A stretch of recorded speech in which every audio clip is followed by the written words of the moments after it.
The Memphis Tigers have consistently been one of the best programs in the American.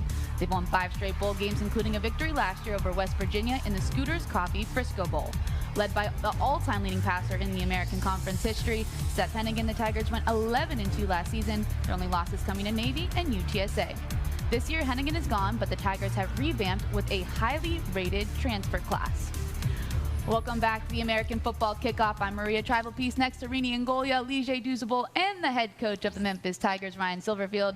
Coach, we just mentioned a little bit about Seth Hennigan graduating and moving on, but you bring in so many transfers and freshmen who have been highly rated throughout the country. So what was it like, and how were you able to get those players into your program? Well, I think it speaks volumes to the players that came before you. Guys like Seth Hennigan, there was a 4-year starter that came into us as a 17-year-old, and a lot of the freshmen that came and said, man, I want to be that freshman All-American. I want to do exactly what Seth Hennigan did.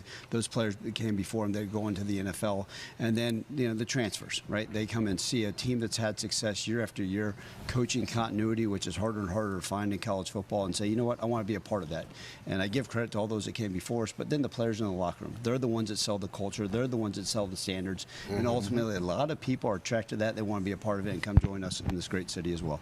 Yeah, Coach, you talked about some of those mainstays that you had for the last few years. Seth Hennigan gone, Rock Taylor, Chandler Martin, Greg Rubin. We're at a place in college football where you go 11-2. It's hard to keep the same roster, right? What have been the challenges in indoctrinating some of these new players coming into your culture? Yeah, absolutely. I think it starts, we've got a great staff. I'm so fortunate, right? All 3 coordinators return, which is rare in college football, right? Our strength coach, offense, defense, and special teams coordinator, they all had opportunities to go other places, but they all love what we're doing. And I think you talked about that culture word, and sometimes coaches just throw that out there. But I ultimately say it starts with the people in the building, and ultimately it's my job to drive that bus. But the players are bought in. So the few players that we have returning, right? There's not as many, right? We got 3 returning stars, but those ones that have been part of this thing truly understand. And then every time we bring a kid in, and I sit down with them in my office and I say, understand what it's going to take to be here, right? And understand that we're going to challenge you, we're going to hold you accountable, and you're going to work your tail off, and ultimately you're going to get a degree, and you're going to have the opportunity to win a lot of football games. And I think that is understanding that year after year after year, and then be able to maintain that success and try to top it after every season. I think that's been huge, but credit goes to those young men that have truly bought into it.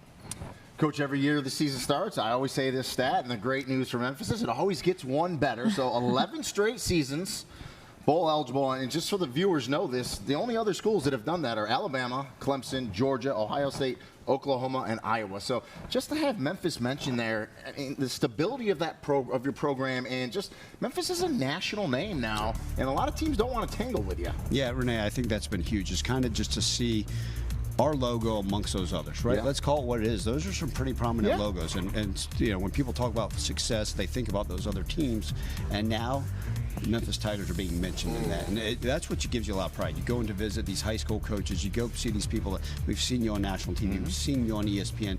We have such an appreciation for the way you guys play football, and it wasn't just a one-shot wonder. It's year after year after year, and I give credit, right, always to Mike Norvell and Justin Fuente and those guys that came before us. But ultimately, you look at this. This is my 10th year at Memphis, and I think just more recently, right, to be able to play some of those last year, being 2 Power 4 teams, right, and people are sitting there saying, like, going to a bowl game is absolutely the minimal expectation. Like, if we just go to a bowl game next year and nothing else, like, I won't be back and sitting on the seat. Someone will be replacing me. But ultimately, it's like, how many games can we win, competing for that championship, and see what happens after that? Yeah, Coach, I want to lean into that, because at times, do you guys maybe feel like you don't get the respect and credit due? Because you've done something that no other coach in Memphis history has done. 21 wins in 2 seasons. You're 4-0 in bowl games. But we talked about some of the other names of teams that have had the bowl streaks that you guys have had. For some reason, Memphis doesn't get mentioned in that. Why do you think that is? Well, ultimately, that's my job, is to continue to elevate the program, right? And the only thing that can continue to do that is doing things right off the field and then winning a ton of football games on the field. And so if winning 11-2 is not good enough, great. Well, next year, let's try to run the table. And, obviously, we always want to have wishful thinking and wish for the best and win every single game. But ultimately, right, like, let's call it what it is. We didn't win the championship last year, and that's my fault, and I've got to be better as a head coach and find ways to get us in there. So then we are maybe even more on the national stage. And then ultimately, what does that lead to from there? But look, there's never disrespect. We just got to do our part and win football games and see what happens. Yeah. And Coach, for you, what do you think it will take to win that championship, just to get even more successful than you've already been in your years at Memphis? Yeah, that's a great question. It's something that, right, like every head coach, I've lost sleep since then. Even though you win a bowl game, it's like, all right, what's next, and how do we continue to improve upon that? And it's got to be like, okay, and I challenged our staff, like, all right, how can we be even more detailed, right? Does it mean working a little bit harder? Does it mean holding our guys more accountable?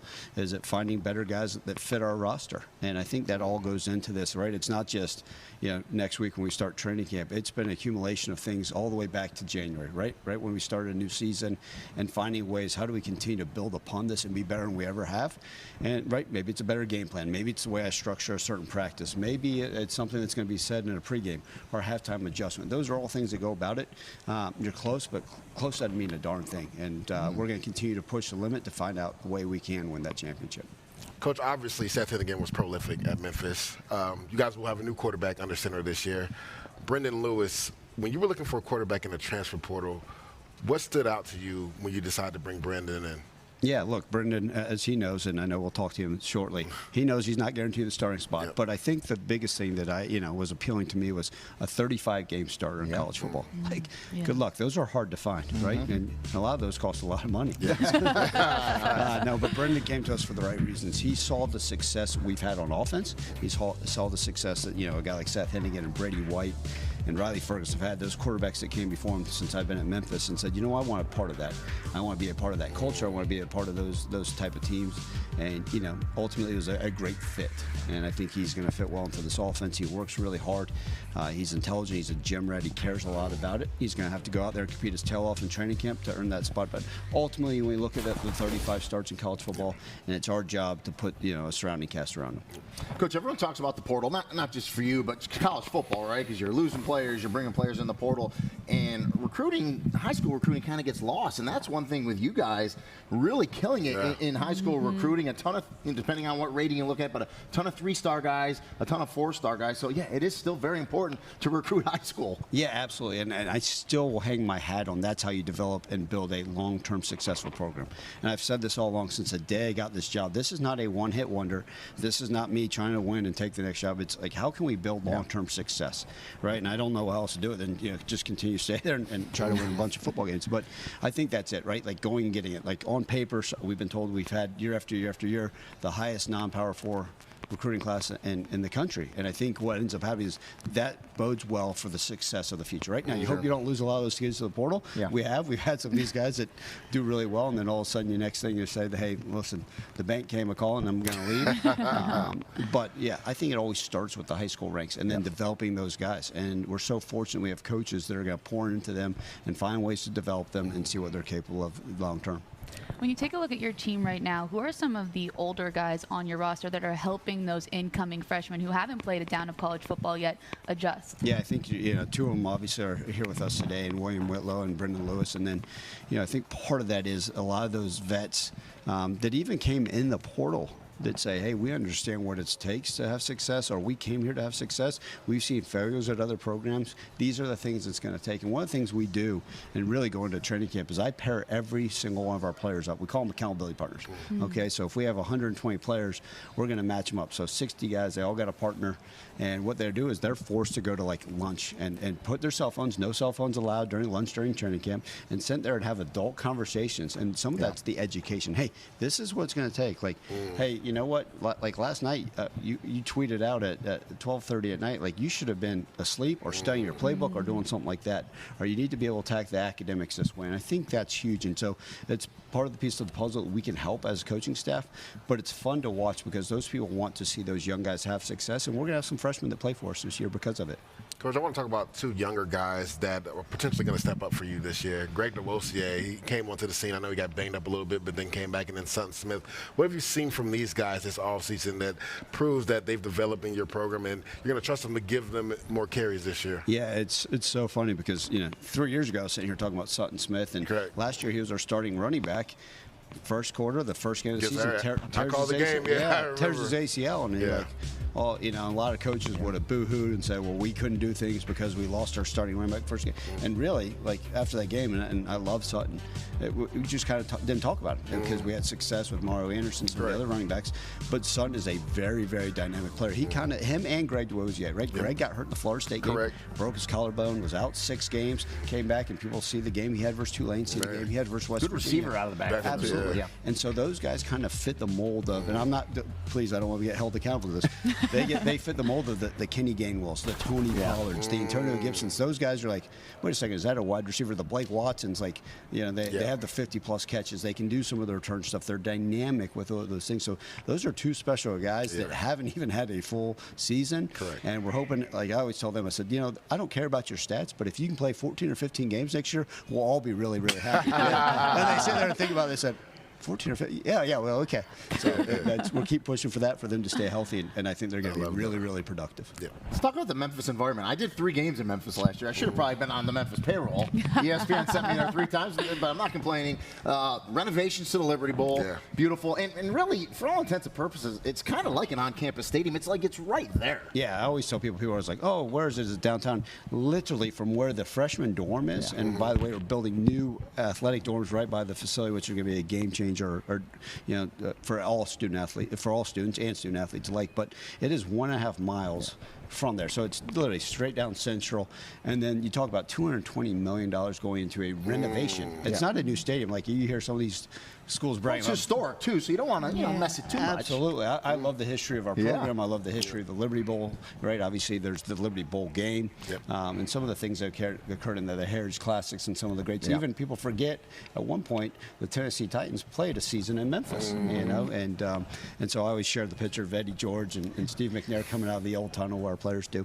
But I think that's a game changer, right? Anytime the investment from the community, from the state, from our donors, and from the school to say, hey, we're going to continue to build this thing up. It's a neat environment. And now all of a sudden you're putting another $220 million that will open in 2026. It's not one of these pipe dreams that, you know, everywhere we've long been gone. It's coming down the road. And instead of having a gigantic hole, Renee, like you remember from last year in our stadium, we're going to have a nice steel structure. So the steel structure out there, you may be calling games with hard hats on this year. And you may say, why is the Silverfield wearing a helmet? It's just because I don't want one of those beams coming down on me. But it's tremendous. And I think that just kind of shows the investment that's coming along with this thing. And we're so very fortunate so many people care so deeply about Memphis football.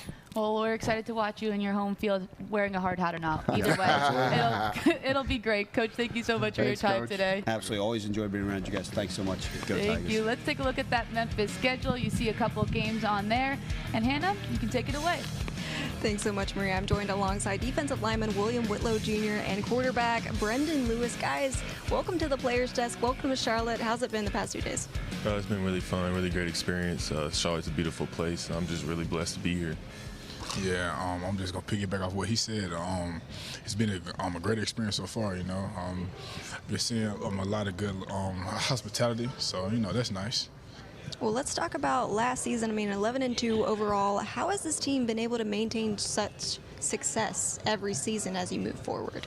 The way that we've been able to maintain success would probably be from the coaching staff, honestly. Like, they get the guys bought in no matter where we are, in the program, whether it's the winter program, spring ball, summer. They preach and just buy in. And when we buy in, we have success. So that's the biggest thing. I mean, for the both of you, you talk about buying in. How do you guys continue to buy into the culture that Coach Silverfield is continuing to build at Memphis? Yeah, to buy in, we really just do it for each other. Our brothers around us, we all try to play for each other and go out there, fight, and sweat for each other, and just work hard each and every day, try to get better each and every day. And we're all one team, and we all have the same goal, which is to win that conference championship, and that's what's pushing us each and every day. And Coach does a great job instilling that into us each and every day. Now, Brendan, I want to start with you a little bit. You have experience with your time at Nevada and Colorado, but what was the draw to Memphis and Coach Silverfield? For me, it was just the success and the history that this program has in the past, and just the success Coach Silverfield and even Coach Cramsey, just the production that they put out these past few years with Seth Hennigan and the quarterbacks before. It was just something I saw myself that I wanted to be a part of and just have that same success, especially for my last year playing college football. It's something that I wanted to do, and I also saw the players I'd be able to play with, the pieces that they brought around me that they already had here. It was just something that excited me a lot, just seeing the guys and starting to build relationships with them more and more every day, and it's something I look forward to going into camp. I'm very excited for it. You talk about build relationships. You have William over here. William, for you, you've been part of this team since 2021, but you're a threat to be reckoned with on the defensive side of the ball. What's the mantra of the defense as we head into the season? This year, like, head to the season, we're just trying to build the dark side, you know. Whether, like, Coach Hank, he always preaches that, like, last year's dark side is last year's dark side. We have to go find our own this year. So we have to go out there, really just fly around, play on the edge, you know, like, really just go out there, like, play for each other, you know, play fast, you know, flying around. But, you know, that's the biggest thing, just play for each other, play with each other.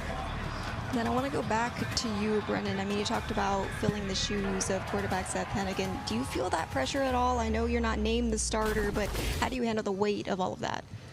I just go in each and every day just to try to make myself the best player I can be. But Seth did a great job here, and he has big shoes to fill, and it's a great opportunity for me to go in, or for anybody to go in and try to fill those shoes or even exceed what he did. It's a great opportunity, and where myself and everybody is excited for it. I mean, the Tigers haven't won the conference championship since 2019. What do you think has been missing that might be there and be special this season? The complete buy-in. I feel like in the years past, we've been bought in, but we haven't been completely bought in. I feel like this year, the guys are starting like to pick up faster than we usually have, because I feel like now we're further in terms of buy-in now in our like summer progress. So heading to fall camp on Tuesday, I feel like the guys, we already know what it takes, what's at stake, you know. So, like, really, we just got to keep on our best foot forward each day, you know. And why do you think there was such a change? Was there a certain message from Coach Silverfield that he instilled in you guys as you prepared for this season? Really, he preached to us that this was going to be the hardest that we've ever worked in our careers. And to this point, that's holding up true. So I feel like in order to do some hard stuff, you have to go through hard stuff like with your guys. And so, like this summer, like we've been going through a lot of hard stuff. So I feel like, okay, the guys know that I know that I can trust Bilu because we've been through the same stuff, and really I know he's now going to be battle tested. So that's the biggest thing this year. Absolutely. And for both of you, I mean, your coach just talked about how you were two of the strongest leaders on this team. Just how do you take that, and how do you move forward with that as you prepare for the season? Yeah, I mean, I'm older than Whit. Yeah. I'm older than Whit, so I have a lot of experience, and I've been around and seen things, seen what works and what doesn't work.